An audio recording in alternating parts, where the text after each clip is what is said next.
Minsan ding nagtrabaho bilang entertainer sa Hong Kong ang comedy king noong dekada 50. Ang mga kwento ni Dolphy tungkol sa kabanatang iyan ng kanyang buhay ang tinutukan ni Lars Santiago. Lingid sa kaalaman ng marami, maituturing na kabilang sa mga kauna-unahang OFW ang comedy king na si Dolphy.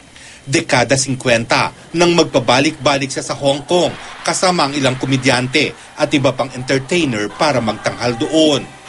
Alam niyo ba? 1950 ako nandito. Nagtatrabaho na ako dito. Ba, hindi pa kayo tao mo? Totoo po yan. Nagsasayaw na ako noon.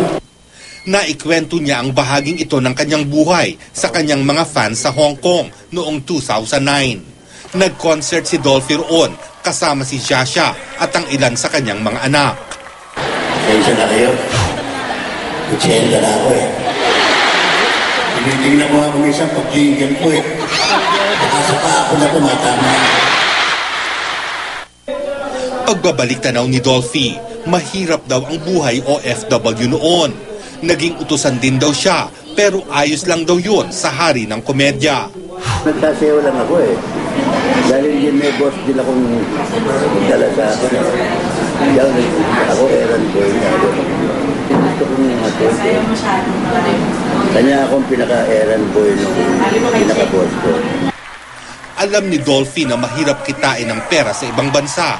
Noon nga raw, madalang silang kumain sa labas at nag-iimbak sila ng pagkain sa kanilang tinutuluyan para makatipid. Kaya payo niya sa mga OFW doon. Yun ang unang-unang iiwasan ng sugal. Dahil yan talagang dahil lahat niya sugal. Lars Santiago, Nakatutok, 24 Oras.